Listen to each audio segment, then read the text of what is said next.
Good morning, good afternoon, good evening.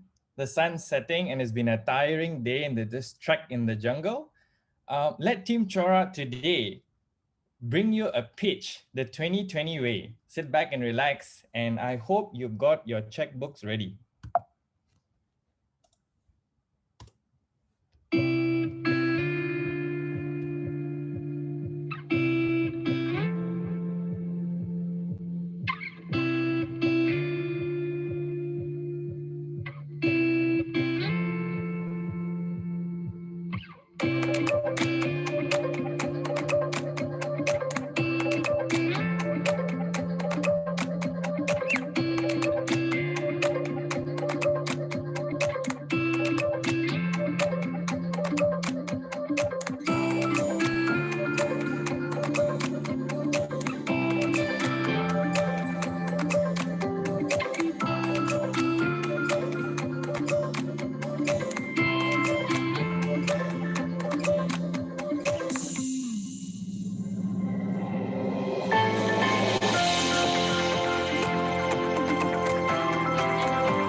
I hope your checkbooks are already ready, but we need a higher figure. So let me re-emphasize our problem statement at Team Chorak.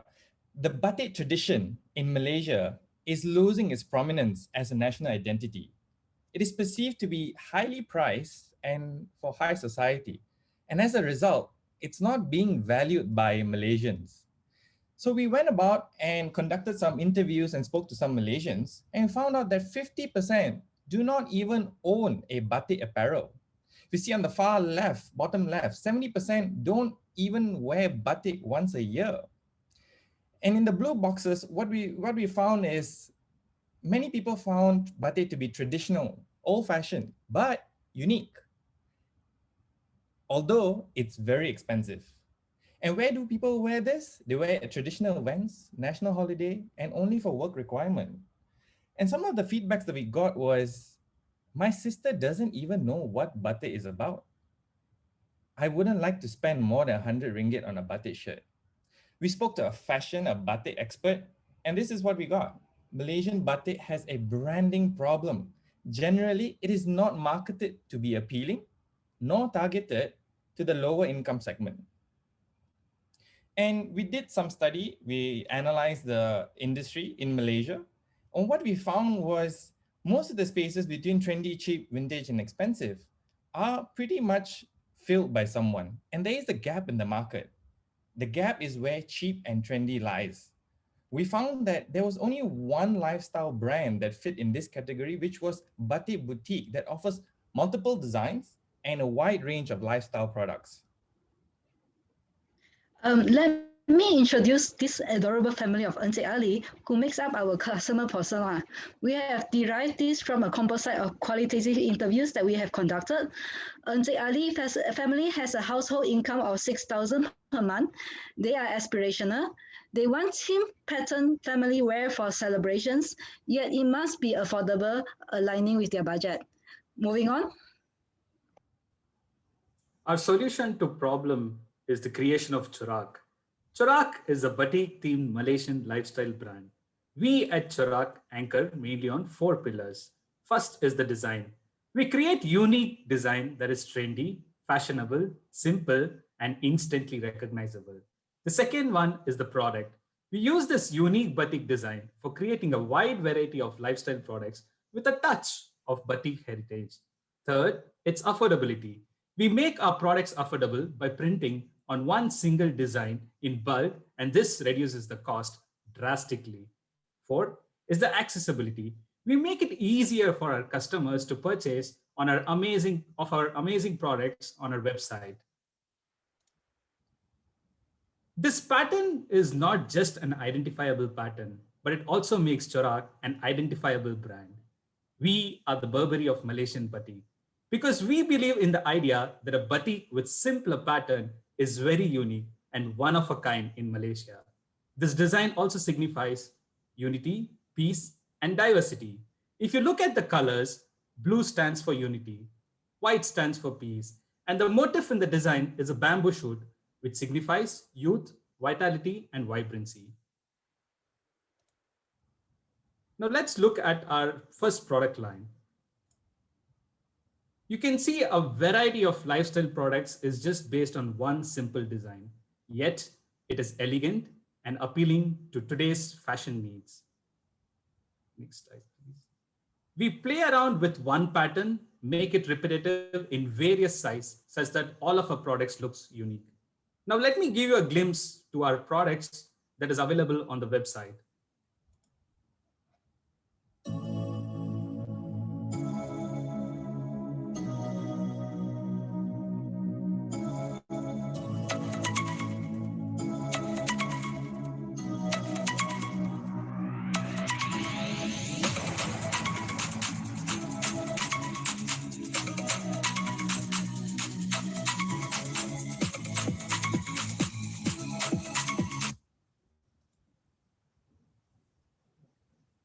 And now, let me tell you about our revenue projections.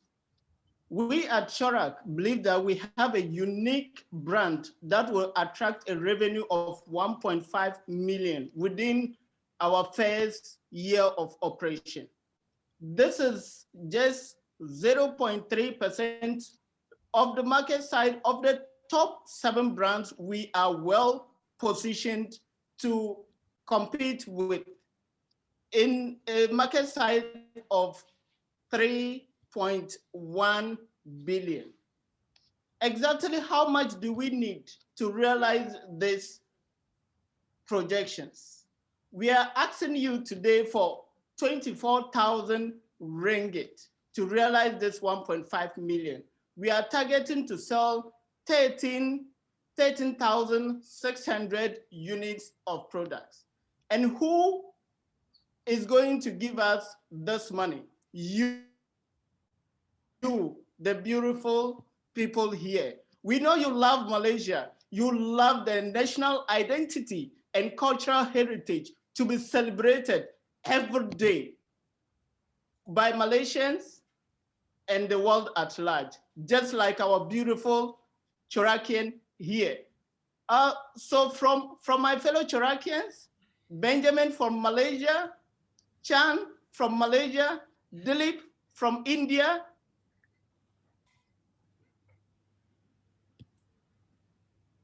Diaz from Kazakhstan, and my humble self from Ghana, we say thank you very much for listening. And remember, Chorak, made in Malaysia for the world. Woo! Thank you, Chorakians. I think that's going to become a state in Malaysia. All right, judges.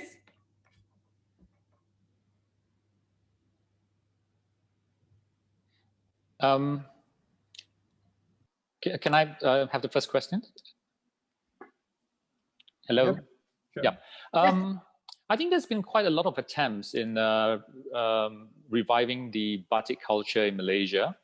If you look at history, we had under Tun Badawi when he was the Prime Minister, his late wife was promoting it quite a bit. And so was the Sultan of Terengganu when he was the king. His wife was also promoting it quite actively. And it was promoted quite well during their time, but there was no follow through. I'm not sure why. In one of your slides, you talk about a survey that you did and the results came out and so on and so forth. I was wondering whether, did you analyze further the reasons why batik has not been popular in Malaysia? Whether you were able to analyze the results a bit deeper. For example, was that by age group that the younger generation is not interested, or was it the only the older generation is interested in batik. Race-wise as well, as you know, it's a very multiracial country here in Malaysia. So I was just wondering, in terms of the sample of interviews that you did you delve deeper into the analysis by looking at the segments of the market? So I'll take this question. You're right, Kotlun. There was this notion that there was a very strong pull factor from or push factor from the government or institutions. However, when we spoke to this various set of customers, and they range from people who are a little bit more experienced, elderly, and as well as the very young ones. And what we found was there was a lack of attractive design. So during the Datin Sri Endon's time, and when the king was from Terengganu, what we found from our analysis or the interviews that we got was there's a lot of forceful design or forceful attempts by government to say, you know what, every Thursday you need to wear batik. Certain so and so events you need to wear batik. So people found it, you know, it's because I need to wear batik, I need to buy batik. But there was no this attractive design. And one very important statement we got from one of the person we interviewed who is very well-renowned person in the business arena in Malaysia was, if I want to buy batik, I will go to Indonesia and buy it, simply because the designs are better. Second point, another person brought up, and he's a socialite in Malaysia, a very well-renowned socialite. He mentioned that the batik fittings don't fit him very well either, and the designs are always quite busy. And at the same kind of comment we get it from people of various different backgrounds, whether it's female, male, different age groups, different even spending power or willingness to pay. We get the same kind of feedbacks. I hope that answered your question. Sure. Yeah, so just to add to Ben's submission, we also realized from our interview that there were limited trendy and fashionable products. So much as the designs are too busy and they are looking for simple, approachable, easy designs that can be worn to any kind of function, but they also said limited variety of products out there. So they attribute old fashioned. So they are now looking for trendy, fashionable, stylish, and all those kind of attributes, which currently we don't have on the market yet. Okay, so it was, in your analysis, it's really a design issue. So my next question would be, the design that you showed in your slides, where did that come from, and why do you think that would be popular with the market? Did you do a study? Is that what the market wants? So this design, we got it from a small batik business that's been around for 4 years. And what we found is we brought this, we took pictures of this design, as you saw in this slide with Chan. We took pictures of it and we went around to ask a few Malaysians, how did they find this design? And they found this to be very attractive because this is not a very common design in Malaysian batik, at least. But it did represent a lot of what Malaysia has to say. And a lot of what we are trying to do at Chorak is actually the story behind why batik is important. What is so prevalent about batik? Where does it come from? What does it represent? I think that is also what's missing in the batik, to answer your previous question, especially. Why is there, with all these government efforts, batik is still not prevalent? It's because there's no market fit to say for the design that's being pushed in the market. Yep. Thank you.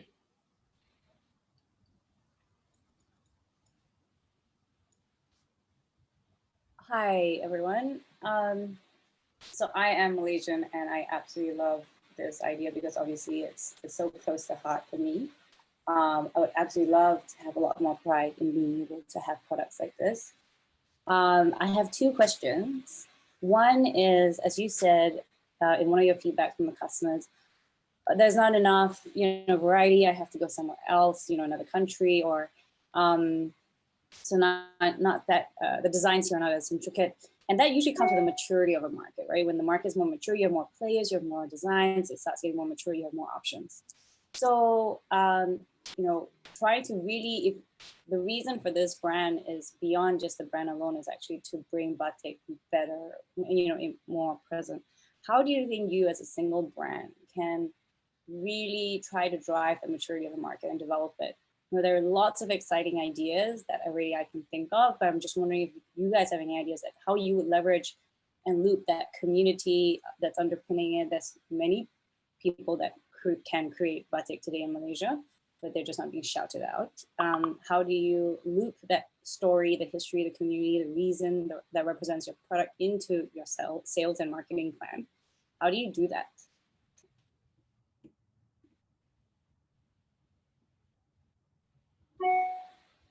So I'll take this question. For the first one, I think I understood as how do you approach or push this or get ideas to actually develop this market? One thing to start off with is we are starting from a back foot, and I always draw this comparison to Indonesia because they're a lot more mature market in the batik industry. One important aspect of late in Indonesia, what has started is they come up with new designs that there is a movement away from the very traditional designs that we saw in the video just now that is quite busy. And our idea, like what Dilip mentioned, is actually first simplify the design, make it recognizable, make it unique. So immediately a design is immediately identifiable that this design is batik. And we want to push that idea forward. Moving along, I think, and that goes beyond the brand as an industry, is to get more designers in the industry. But this goes beyond the scope of what we are trying to do at Chorak, is to get more designers, to give them the freedom. I think today what we found also from our interviews in Terengganu and Kelantan, there is a sort of a boundary of what you could do, what designs you can come up with in batik. And to push that boundary forward, you need to explore with designers on new ideas. You know, I'm just throwing out here something that we discussed in the group is maybe move away from traditional designs. It could be we put like what I'm wearing here today. If you see, there's actually manta rays on the batik design. But point being is it's to push the industry forward, speak to more designers, especially younger ones. And we found from our interview with some people at Pasar Seni was there is a batik school in Selangor, but a lot of these students just drop off from actually going into the batik industry because it doesn't pay very well. But they are very skillful. They are very hungry to get into that industry, but it just doesn't pay well. You need someone to go there and approach them and, you know, give them that avenue and space to be creative. Maybe I can add a bit here. This was one of the stories that I heard while we were interviewing different people. There's this person who was telling, who owns like a small time batik shop.